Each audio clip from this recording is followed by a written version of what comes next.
Hello students, welcome to my YouTube channel easy learning. इस वीडियो में हम BHDE 141 की बुक जिसका नाम है अस्मिता मूलक विमर्श और हिंदी साहित्य, इसके फर्स्ट यूनिट के फर्स्ट मोस्ट इम्पोर्टेंट क्वेश्चन पर डिस्कशन करेंगे। सो गाइज, बेसिकली ये वीडियो हमारी फर्स्ट वीडियो होने वाली है इस बुक की, जिसमें हम ये जानेंगे कि जो विमर्श होता है। पहले मैं आपको ये बता देती हूँ थोड़ा सा बुक के बारे में। तो ये जो बुक है बेसिकली ये विमर्श के या फिर विचार विमर्श या फिर विवाद कह सकते हैं हम। तो बेसिकली जो दलित थे, महिलाएं थी, उनके बारे में है ये, और कुछ गरीब लोग जो थे उनके बारे में है ये। तो ये जो हमारा यूनिट है इसका नाम है दलित विमर्श, अवधारणा और आंदोलन, यानी दलितों पर जो विचार विमर्श हुआ है हिंदी साहित्य में, जो कवियों के द्वारा कह सकते हैं या फिर जो लेखक होगा उनके द्वारा किस तरीके का विचार विमर्श रहा है, और उनके ऊपर किस तरह के उन्होंने, दलितों ने या फिर महिलाओं ने किस तरह के अत्याचार हुए उन पर, और फिर उन पर लोगों ने लिखना शुरू किया और किस तरह से वो उस सब से बाहर आए। तो इस सब के बारे में ये बुक में हम पढ़ेंगे। किस तरीके से उनके लिए आवाज उठाई गई, किन लोगों ने आवाज उठाई, इन लोगों के बारे में भी पढ़ेंगे। तो ये वीडियो हमारी फर्स्ट वीडियो है इस यूनिट की, और मैं आपसे कहना चाहती हूँ वीडियो स्टार्ट करने से पहले अगर आपने मेरे चैनल को सब्सक्राइब नहीं किया तो प्लीज मेरे चैनल को सब्सक्राइब करें, वीडियो को लाइक करें, शेयर करें, और अगर आपको नोट्स चाहिए तो आप व्हाट्सएप पर कॉन्टेक्ट कर सकते हैं। और मैं आपको बताना चाहती हूँ ये जो बुक है इसके नोट्स मैंने इसी बुक में बनाए हुए हैं। तो मैंने अलग से रिटर्न नोट्स नहीं बनाए हैं। मैंने बुक में ही मार्क किया है, क्योंकि ये जो बुक है काफी सारा इसमें लिखने को आता है, तो अलग से मैं नोट्स बनाती तो इतना तो नहीं होता है, मैं अलग से नहीं बना सकती हूँ नोट, क्योंकि इसमें इनफ है। अगर आप इससे भी पढ़ेंगे तो आपके काफी अच्छे मार्क्स आ जाएंगे। सो ये जो इग्नू की बुक्स होती हैं काफी ज्यादा अच्छी होती हैं, बट कुछ जो चीजें होती हैं, कुछ कुछ बुक्स ऐसी होती हैं जिनमें हमें अलग से नोट्स बनाने की जरूरत पड़ जाती है, उनमें इनफ नहीं होता है, बट ये जो बुक्स है हिंदी की इनमें इनफ है। आप इससे पढ़कर भी अच्छे मार्क्स ला सकते हैं। तो हमारा जो फर्स्ट टॉपिक रहेगा इसका दलित की परिभाषा और दलित चेतना आंदोलन, ये देखेंगे हम। चलिए स्टार्ट करते हैं। पहले प्रस्तावना दे रखी, तो प्रस्तावना के बारे में हम नहीं देखेंगे। प्रस्तावना में भी वही है जो हम अभी आगे पढ़ने वाले हैं। तो हम आगे ही पढ़ेंगे जो आगे दे रखी है परिभाषा वगैरह। काफी लंबी इसकी काफी सारी प्रस्तावना दे रखी है, तो मैं इसलिए नहीं ले रही हूँ वो। अब हमारा जो फर्स्ट टॉपिक रहेगा वो रहेगा दलित की परिभाषा। तो दलित की परिभाषा क्या है इसके बारे में देखेंगे। मैंने इसके नोट्स जो है, अगर आपको कंफ्यूजन हो तो मैंने इसके नोट्स ऐसे, ये जो है अलग से जो लिख रखे मैंने साइड में वर्ड्स या फिर हेडिंग्स, कुछ ये हेडिंग्स हैं इसकी जो इधर लिखा हुआ है, मैंने मार्क भी किया हुआ है कहाँ से कहाँ तक किस चीज की हेडिंग है, और जो जो हाईलाइट किया है वो इम्पोर्टेंट है। तो दलितों के लिए क्या क्या चीजों का यूज होता था, जैसे कि सदियों से जिस साहित्य और समाज को हाशिए पर फेंक दिया गया था तथा जिसे शूद्र, अतिशूद्र, अत्यंज, अंत्यज, चंडाल, अवर्ण, पंचम, हरिजन आदि के नामों से विहित करके घृणा, हिकारत और दया का पात्र बना दिया जाता, वही आज प्रकार आत्मबोध के साथ इन सारी शब्दावलियों को ठुकराकर स्वयं दलित के रूप में अपनी अस्मिता का बोध साहित्य, समाज और राजनीति तीनों ही स्तरों पर कर रहा है। यानी कि जो दलित थे पहले उनको बहुत गंदे गंदे वर्ड से यूज किया जाता था उनके लिए, जैसे कि शूद्र होगा, अतिशूद्र होगा, चंडाल हो गए, अवर्ण, हरिजन, ये सब चीजों, ये सब वर्ड्स का उनके लिए यूज किया जाता था। तो दलितों ने सोचा, उनको बहुत ज्यादा मतलब उनको हिकारत की नजर से देखा जाता था, बहुत नीचा समझा जाता था, गंदा बुरा समझा जाता था। तो दलितों को ये सब बहुत बुरा लगता था, और ऑब्वियसली बात है हर किसी को बुरा लगना चाहिए अगर उनके साथ ऐसा हो तो। उनको बहुत ज्यादा उनके साथ बुरा बिहेव किया जाता था, उनको जैसे मंदिरों में उनको जाने नहीं दिया जाता था, मंदिरों के आसपास भी, मंदिरों के पास सारी जो रोड होती थी ना उस पर भी नहीं दिया जाता था। तो ये सब हम इस चैप्टर में भी पढ़ेंगे, इस यूनिट में क्या क्या होता था उनके साथ। तो दलित, इसमें बताया जा रहा है कि जो दलित है उन्होंने इस सब चीजों को, इन सारे नामों को जो है त्याग दिया, ठुकराया, और उनके लिए उन्होंने अपने खुद के लिए एक शब्द का यूज किया, दलित। और जो उनकी अस्मिता कह सकते हैं हम एक तरीके से, उनकी अस्मिता का मतलब होता है उनकी खुद की एक तरीके से इज्जत का होना। तो ये अस्मिता का बोध कराया उन्होंने कि उनकी भी कोई पहचान, अस्मिता का मतलब पहचान होता है, तो उनकी कोई पहचान है उसका बोध कराया उन्होंने। किन तीन चीजों में, पहला तो है साहित्य में भी उनके लिए दलित शब्द का यूज किया जाने लगा, समाज में भी दलित शब्द का यूज होता है, और राजनीति, तीनों ही स्तरों पर उन्होंने दलित शब्द जो है वो अपने लिए प्रयोग करना शुरू कर दिया। प्रख्यात मराठी दलित साहित्यकार शरण कुमार लिम्बाले दूसरे शब्दों में दलित को दया से घृणा है, उसे दया और सहानुभूति नहीं अधिकार चाहिए। तो ये जो दलित साहित्यकार हैं ये कहते हैं कि जो दलित है उनको दया नहीं चाहिए, उनको किसी की कोई सिंपैथी नहीं चाहिए, ना ही उन्हें किसी की सिंपैथी चाहिए, ना ही दया चाहिए, बल्कि उन्हें अधिकार चाहिए। उनको जो उनके अधिकार है वो मिलने चाहिए, उनको उनके अधिकारों से दूर रखा जाता है जानबूझकर। तो ये कहते हैं उनको उनके अधिकार मिलने चाहिए। अब हमारा जो नेक्स्ट पॉइंट है वो है वर्ण व्यवस्था। वर्ण व्यवस्था क्या थी इसके बारे में ये तो आप लोगों ने पढ़ा ही होगा, 12th क्लास में भी पढ़ाया जाता है, स्कूल में भी पढ़ाया जाता है, और ये हिस्ट्री में भी, पॉलिटिकल साइंस में, सब जगह पढ़ाया जाता है। ये हम पढ़ेंगे इसमें। दलित शब्द के अंतर्गत कुचले गए, दबाए गए जनों की जीवन कहानी उतनी ही पुरानी है जितनी भारतीय हिंदू संस्कृति पुरानी है। यानी कि जो दलित लोग हैं, दलित का मतलब होता है जो लोग दबाए गए हैं, जिन लोगों को कुचल दिया गया है, जिन लोगों के जो अधिकार है उनको नहीं दिए गए हैं, वो उनसे छीन लिया गया है। तो दलित का मतलब ये होता है।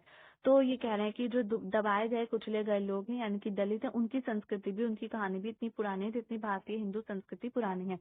चातुर्य वर्ण व्यवस्था ऋग्वेद काल से लेकर अद्यतन जातियों की श्रेष्ठता क्रम में विद्यमान है। चातुर्य वर्ण व्यवस्था जो थी वो ऐसी व्यवस्था थी जिसमें 4 वर्ण होते थे। पहला वर्ण होता था वैश्य, शूद्र, क्षत्रिय, पहला वर्ण होता था ब्राह्मण, दूसरा होता था क्षत्रिय, तीसरा होता था वैश्य और चौथा होता था शूद्र। शूद्र जो होते थे सबसे नीचे तबके के लोग होते थे और उन्हीं को वही दलित कहलाए थे। तो ये थी एक तरह से बेसिकली वर्ण व्यवस्था। शूद्र जो होते थे वो ऊपर के तीनों वर्णों की यानी कि ब्राह्मण की, क्षत्रिय की, वैश्य की उनके काम करते थे, उनकी नौकरी कह सकते हैं एक तरीके से, उनके सारे काम करते थे। और सारे बुरे काम जैसे कि नालियां साफ करना हो गया, मोची वगैरह हो गए, जो चप्पलें जोड़ते हैं, ये सारे काम शूद्रों को करने पड़ते थे और उनको इसके बदले में कुछ दिया भी नहीं जाता था। उनको गंदी नजर से देखा जाता था, उनके साथ बुरा बिहेव किया जाता था। तो इस तरह से उनके साथ एक तरीके से कह सकते हैं हम नाइंसाफी होती थी। जिसका कर्तव्य तीनों वर्णों की सेवा करना, जो भी मैंने आपको बताया। शूद्र जो होते थे वो सबसे नीचे आते थे और उनका कर्तव्य होता था तीनों वर्णों की सेवा करना।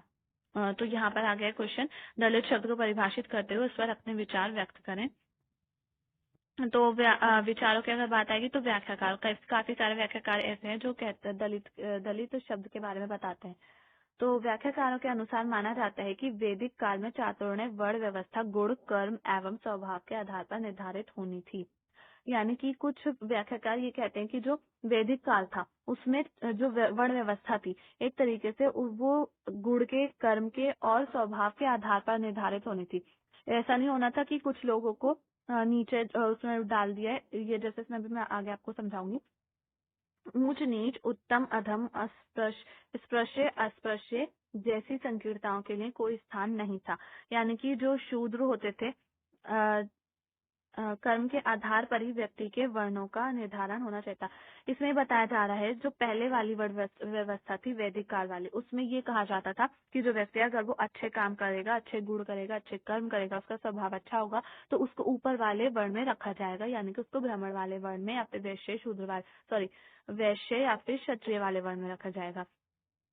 और उनका जो वर्ण डिसाइड होता था, यानी कि उनको किस वर्ण में रखा जाएगा वो डिसाइड होता था उनके ऊंच नीच के आधार पर नहीं, उत्तम अधम के आधार पर भी नहीं, अस्पृश्य स्पृश्य के आधार पर भी नहीं, बल्कि उनका जो व्यक्तित्व होता था, उनके जो गुण कर्म होते थे उसके आधार पर निर्धारित होना था। लेकिन बाद में धीरे धीरे उसको चेंज कर दिया गया पूरे तरीके से। और कुछ लोगों का जो, जैसे कि बेसिकली किसी परिवार में कोई व्यक्ति पैदा हुआ है, उसका अच्छा कर्म है, उसके शूद्रों के परिवार में पैदा हुआ है कोई व्यक्ति, तो उसके अच्छे कर्म है, वो अच्छा काम करता है, उसके अंदर अच्छे गुण है, तो उसको फिर ऊपर वाले वर्ण में कर दिया जाता था कि ये उस वर्ण का है। तो ऐसा वैदिक काल में होता था। बट बाद में ऐसा नहीं होता था। अगर कोई अच्छा काम भी कर रहा है फिर भी उसके साथ गलत किया जाता था। ये सब चेंज हो गया था धीरे धीरे वक्त के साथ साथ। कर्म के आधार पर व्यक्ति अपने वर्ण को परिवर्तित कर सकता था, जो भी मैंने आपको बताया। अगर वो अच्छे काम करेगा तो अपना जो वर्ण है वो परिवर्तित कर सकता है, उसका वर्ण परिवर्तित हो जाता था। लेकिन वर्ण व्यवस्था उत्तर वैदिक काल तक आते आते जन पर आधारित हो गई या फिर जन पर आधारित होकर जाति के रूप में परिवर्तित हो गई। जब उत्तर वैदिक काल आया, धीरे धीरे टाइम आगे बढ़ा, तो जो वर्ण व्यवस्था थी वो जन पर आधारित हो गई और फिर जाति के आधार पर उसमें होने लगा कि जाति के आधार पर ही परिवर्तित होगी। वो ब्राह्मण, वैश्य, शूद्र और क्षत्रिय ये सब एक जाति बना दी गई, जबकि असल में ऐसा कुछ भी नहीं था वैदिक काल में। वास्तव में दिग्विजयों ने अपने वर्चस्व एवं अभिजात्य को अक्षुण्ण बनाए रखने के उद्देश्य से कालांतर में वर्ण व्यवस्था को जन पर आधारित व्यवस्था में रूपांतरित कर दिया। तो कुछ लोग ऐसे थे जो ये चाहते थे कि हम हमेशा ही ऊपर वाले वर्ण में रहें, तो उन्होंने उस चीज का लाभ पाने के लिए, अपने स्वार्थ के लिए ये एक तरीके से रूल कह सकते हैं हम, ये बना दिया कि जो वर्ण व्यवस्था है वो जन पर आधारित होगी, ताकि उनको जो ऊपर वाला वर्ण है उसकी सारी सहूलतें मिले और जो नीचे वाले वर्ण है उसकी उनको जो परेशानी है वो ना झेलनी पड़े। तो ये कुछ लोगों ने बनाया। इस प्रकार वैदिक कालीन चातुर्ण्य वर्ण व्यवस्था के 4 वर्ण ने न केवल 4 जातियों में परिवर्तित हो गया, अपितु हजारों जातियों एवं उपजातियों में विभक्त हो गए।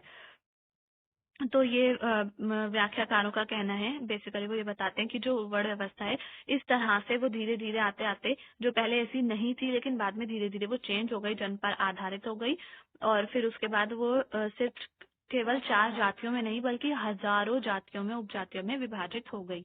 तो आई होप ये आपको समझ आ गया होगा। अब इसके बाद महात्मा गांधी क्या है। महात्मा गांधी जो थे वो हरिजन कहते थे दलितों को। तो इसके बारे में क्या है ये देख लेते हैं। महात्मा गांधी द्वारा दिए गए हरिजन शब्द का विरोध इस वर्ग द्वारा निम्नलिखित तर्कों के आधार पर किया गया। जो हरिजन वर्ड है, इससे जो दलित वर्ग है वो संतुष्ट नहीं था, वो नहीं चाहते थे कि उनको हरिजन कहा जाए। तो इसलिए वो लोग कहते हैं, उन्होंने इसके लिए क्या क्या तर्क दिए ये देखते हैं। हरिजन शब्द में दया का भाव निहित है। जो दलित है वो कहते हैं कि हमें दया नहीं चाहिए, जो अभी मैंने आपको ऊपर बता चुकी हूँ। दलित कहते हैं कि हमें दया नहीं चाहिए बल्कि अधिकार चाहिए।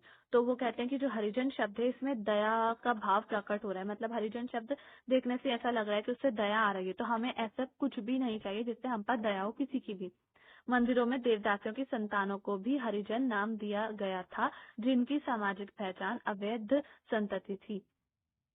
तो ये आपको समझ में आ गया होगा क्यों उनको लगता है कि जो हरिजन है वो दया का भाव निहित करता है या फिर दया का भाव उससे प्रकट होता है। क्योंकि जो मंदिर में देवदासियां होती थी उनके जो बच्चे होते थे उनको भी हरिजन कहा जाता था, तो इसलिए दलित नहीं चाहते थे कि उनको हरिजन कहा जाए। नामकरण करने वाले अस्पृश्यों को इतर वर्ग स्वयं को हरिजन क्यों नहीं कहते? क्यों? क्या वे हरि के जन नहीं है? हरिजन शब्द में हीनता का बोध निहित है। इस तरह से उन्होंने महात्मा गांधी द्वारा दिए गए हरिजन शब्द को नकार दिया। अब इसके बाद यहाँ पर है भारत शासन अधिनियम। तो भारत शासन अधिनियम 1935 में जो दलित पैंथर्स नामी एक संगठन था वो बना था, तो उसके बारे में हम देखेंगे। भारत सरकार अधिनियम के तहत डिप्रेस्ड क्लास और एक्सटीरियर क्लास के स्थान पर अनुसूचित जाति, अनुसूचित जनजाति शब्द प्रशासनिक तौर पर प्रयोग में लाए गए।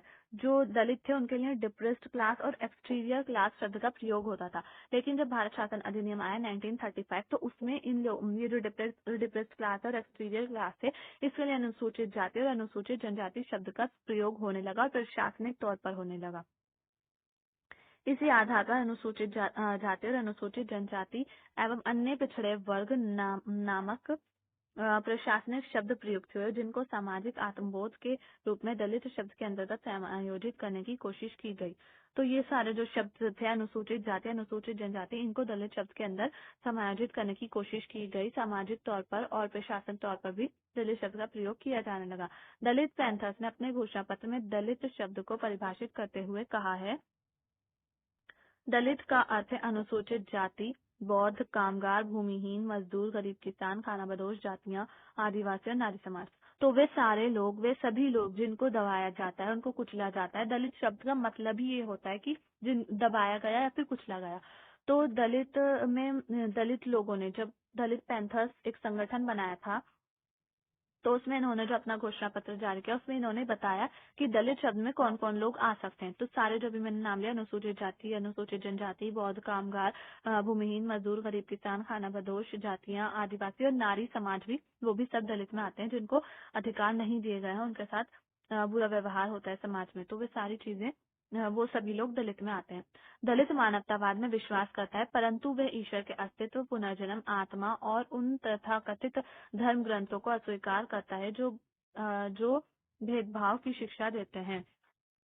तो दलित जो है वो मानवतावाद में, ह्यूमैनिटी में विश्वास करता है, लेकिन जो ईश्वर की तरफ से ब्राह्मणों ने दलितों के लिए बना रखे थे कुछ पुनर्जन्म की, उनके अस्तित्व की, आत्मा की और धर्म ग्रंथों को लेकर जो उन्होंने गलत चीजें बनाई हुई थी ब्राह्मणों ने दलितों के लिए, तो उन सब चीजों को दलित स्वीकार करता है। ऐसी चीजों को ऐसी चीजों को, उन सब चीजों को अस्वीकार करता है और ऐसी चीजों का अस्वीकार करता है जिनसे भेदभाव हो, जिनसे भेदभाव की शिक्षा दी जा रही है। यानी कि दलित नहीं चाहते हैं कि उनके साथ कोई भी या फिर किसी के भी साथ भेदभाव हो। तो आई होप ये आपको समझ आ गया होगा। वीडियो भी काफी लेंदी हो गई है। इसके बाद धर्मांतरण आंदोलन, एक मिनट, हाँ ये हमारा लास्ट टॉपिक रहेगा, धर्मांतरण आंदोलन। तो धर्मांतरण आंदोलन क्या था? अम्बेडकर जी जो थे, वो डॉक्टर अम्बेडकर, उनके बारे में है, उनके टाइम में हुआ था धर्मांतरण आंदोलन। धर्मांतरण अम्बेडकर जी की उक्त व्याख्या के अनुसार दलित शब्द अस्पृश्य का पर्यायवाची है और इन सभी दलित जातियों जनजातियों के प्रति दलित साहित्य प्रतिबद्ध है। जो जो लोग दलित में आते हैं, जिनके साथ अनटचेबिलिटी का जैसे होता है, उनको छू नहीं सकते, अस्पृश्यता का मतलब छूना भी नहीं है उनको, तो इन सब चीजों को कहा है उन्होंने कि ये सब चीजें जो है वो दलित साहित्य का प्रतिबद्ध है, दलित साहित्य इनके द्वारा बना है। सन 1956 में बाबा साहेब के नेतृत्व में वो धर्मांतरण आंदोलन में लाखों संख्या में शामिल होकर दलितों ने हिंदू धर्म त्याग कर बुद्ध धर्म को स्वीकार किया। तो ये था धर्मांतरण आंदोलन। जो दलित थे, जो हिंदू दलित थे, उन्होंने अपना धर्म परिवर्तन किया और उन्होंने बुद्ध धर्म को अपना लिया। तो ये हुआ धर्मांतरण आंदोलन। बाबा साहेब के नेतृत्व में क्या था ये सब उन्होंने। महाराष्ट्र में अस्पृश्य वर्ग में प्रमुख रूप से महार, मातंग और चमार जातियां शामिल थीं। सो गाइज, आई होप ये आपको समझ आ गया होगा। आपके पेपर में अगर आ जाता है तो आप कर पाएंगे। इसके बाद हम दलित चेतना आंदोलन लेंगे, जो हमारा नेक्स्ट क्वेश्चन रहेगा, और ये हम नेक्स्ट वीडियो में लेंगे। सो अगर आपको वीडियो अच्छी लगे तो प्लीज वीडियो को लाइक करें, शेयर करें, चैनल को सब्सक्राइब करना ना भूलें। थैंक्स।